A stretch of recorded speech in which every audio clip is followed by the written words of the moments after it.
رسول الله أسوة حسنة لمن كان يرجو الله واليوم الآخر وذكر الله كثيرا صدق الله العظيم۔ اللہ تعالیٰ نے قرآن کریم کی آیت شریفہ میں حضور صلی اللہ علیہ وسلم کی ذات مبارکہ کو اسوہ حسنہ بتانے کی طرف اشارہ فرمایا ہے۔ اللہ تعالیٰ نے حضور کی ذات کو نمونہ بھی بنایا ہے اور کامل نمونہ بھی بنایا ہے اور حسین نمونہ بھی بنایا ہے، یعنی آپ سے بہتر زندگی نہ کسی نے گزاری تھی، نہ گزاری ہے، نہ گزارے گا۔ سارے انسانوں کے لیے کوئی اگر نمونہ ہے تو وہ حضور صلی اللہ علیہ وسلم کی ذات مبارکہ ہے،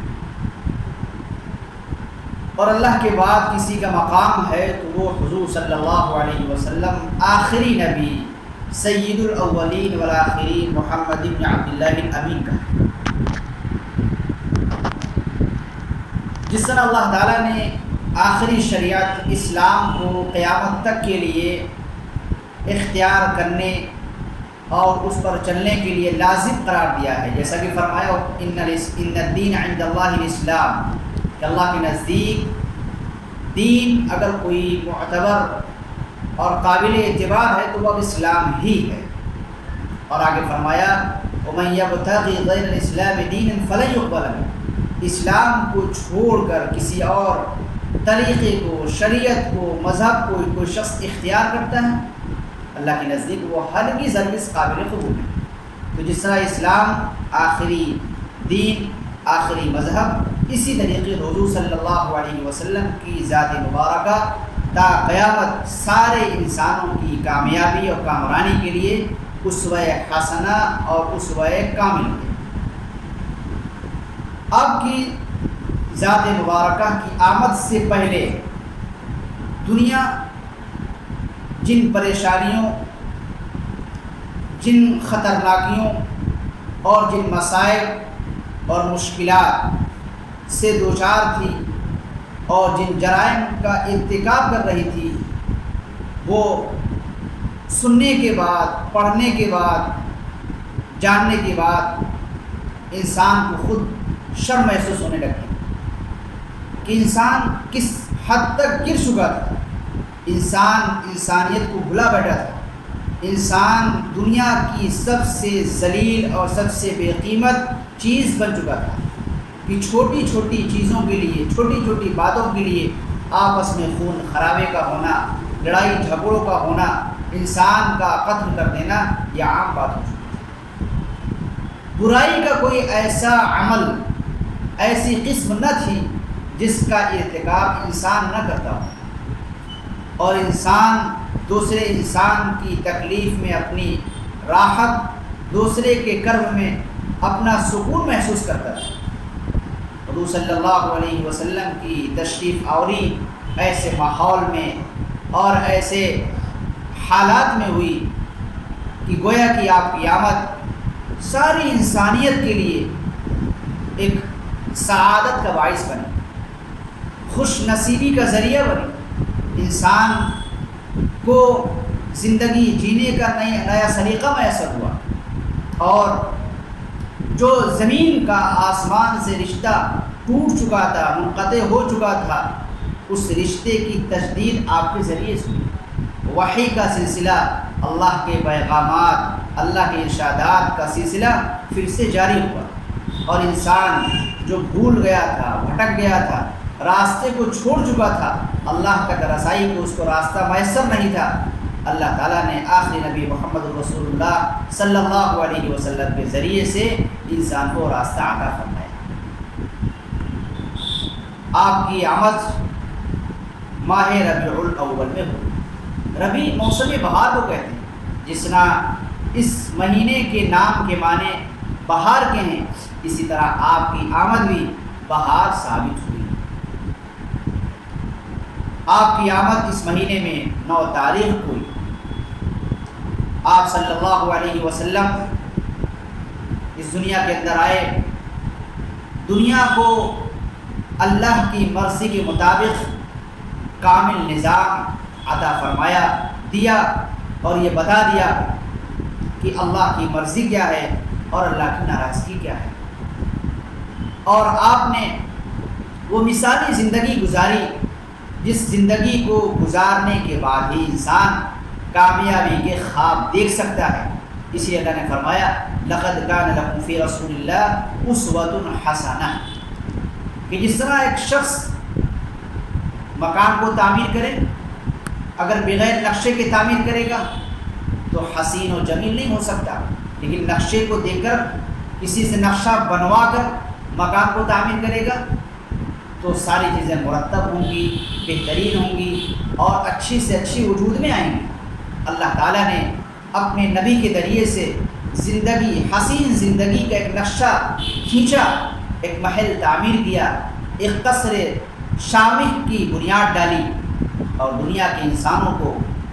یہ پیغام دیا، یہ ہدایت کی کہ اب اپنی زندگی کا جو محل تعمیر کرنا ہے، جو نقشہ بنانا ہے، وہ محمد عربی کی زندگی کے نقشے کے مطابق ہونا چاہیے۔ جتنا زیادہ انسانی زندگی کا نقشہ آخری نبی محمد الرسول اللہ صلی اللہ علیہ وسلم کی زندگی کے نقشے سے ملتا جلتا ہوگا، اتنا ہی وہ شخص اللہ کے نزدیک مقرب ہوگا، مقبول ہوگا، قابل تعریف ہوگا، قابل ستائش بھی ہوگا۔ اور اس سے انحراف ہونے کی صورت میں، اس سے دور ہونے کی صورت میں، اس سے کنارہ کشی اختیار کرنے کی صورت میں وہ شخص خواہ کتنے ہی اعلیٰ نسب کا ہو، حسب کا ہو، ظاہری شکل و صورت بہترین ہو، اللہ کے نزدیک اس کی کوئی قدر و قیمت نہیں۔ ربیع الاول کا مہینہ اس بات کی یاد دہانی کے لیے کہ ہم اپنے آپ کو ایک بار پھر سے، ہر سال یہ مہینہ آتا ہے، ہر سال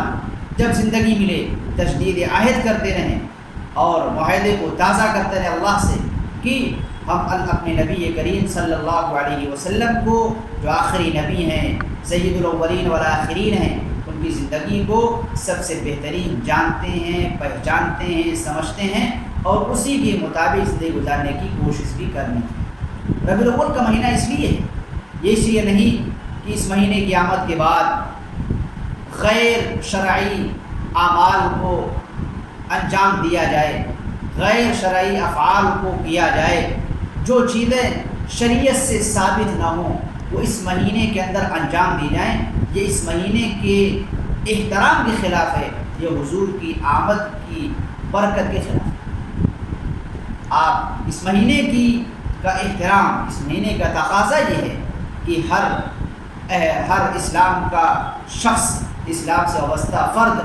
اپنی زندگی کا محاسبہ کرے، اپنی زندگی کا جائزہ لے، آیا اس کی نبی حضور کی زندگی سے، اس کی زندگی حضور کی زندگی سے موافقت رکھتی ہے، موافقت نہیں رکھتی؟ اگر رکھتی ہے تو اور زیادہ موافق بنانے کی کوشش کرے، اور اگر نہیں رکھتی ہے تو موافقت کرنے کی جتنی زیادہ کوشش ہو اس کو انجام میں لانا۔ آخری نبی حضور کی زندگی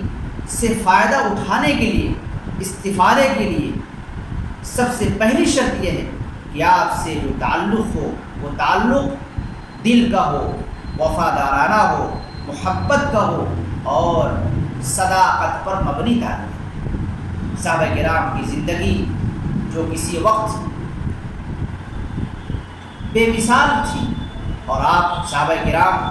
اوج ثریا پر پہنچے، اصحابی کا نجوم کا لقب ان کو عطا کیا گیا، اس وجہ سے انہوں نے حضور کی زندگی کو، حضور کی ذات کو جو اپنایا ہے وہ صداقت کے ساتھ، محبت کے ساتھ، وفاداری کے ساتھ۔ کہ آپ سے صحابہ کرام کی وفاداری کا حال یہ تھا،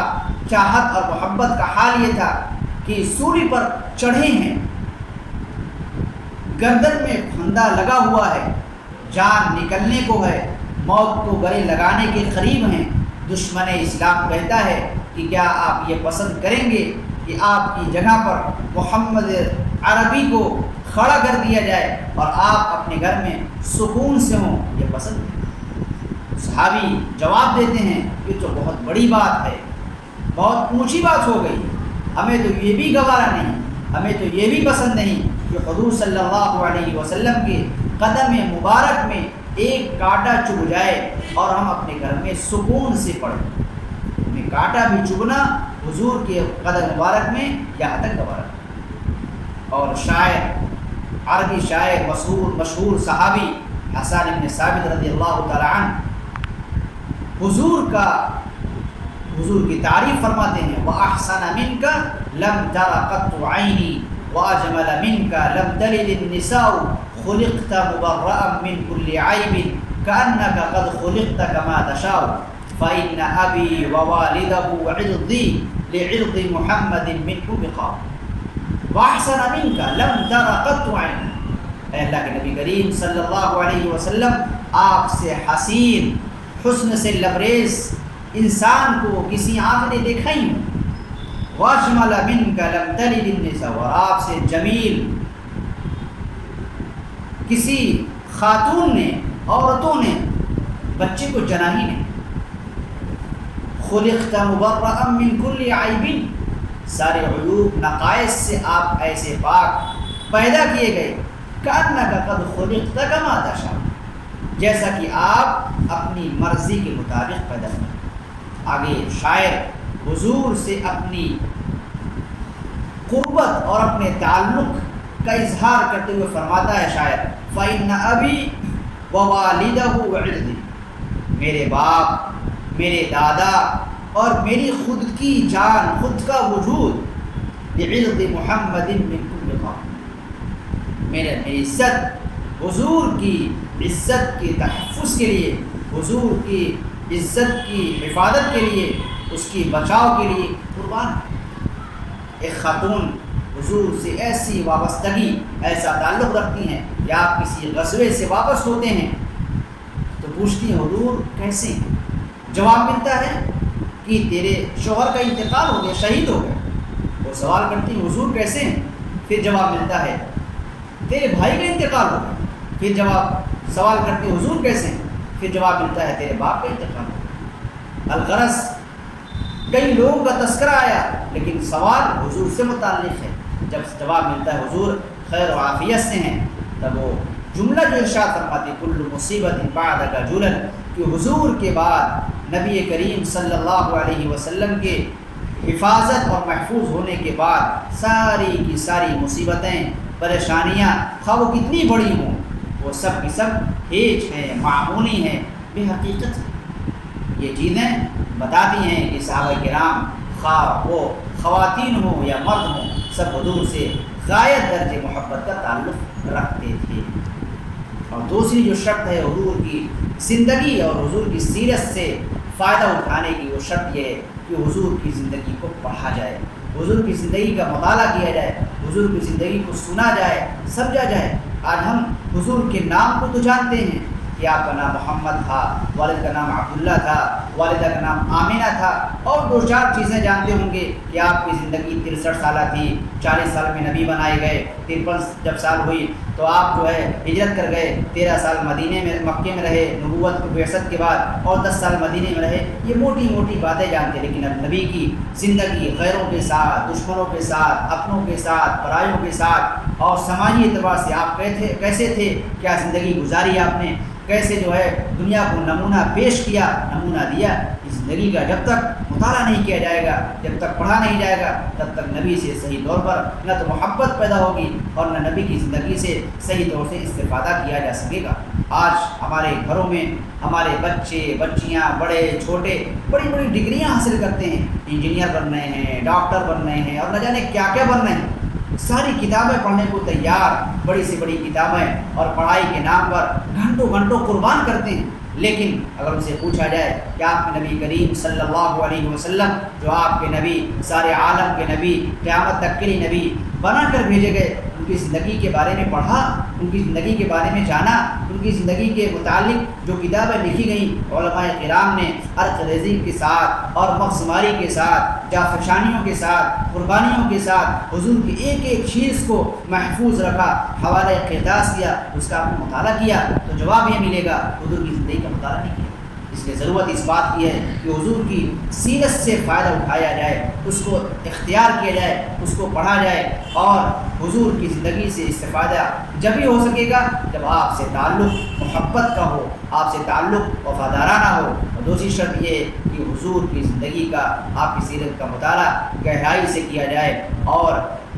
محنت اور لگن سے کیا جائے، علماء کے مشاورت سے، ان کے مشورے سے معتبر کتابوں کو پڑھا جائے۔ ان دونوں شرطوں کے بعد حضور کی سیرت سے واقفیت بھی ہوگی، اس سے فائدہ کرنا آسان ہوگا۔ اللہ ہمیں حضور کی زندگی سے فائدہ اٹھانے کی اور اس کو زندگی کے لیے نمونہ بنانے کی توفیق عطا فرمائے۔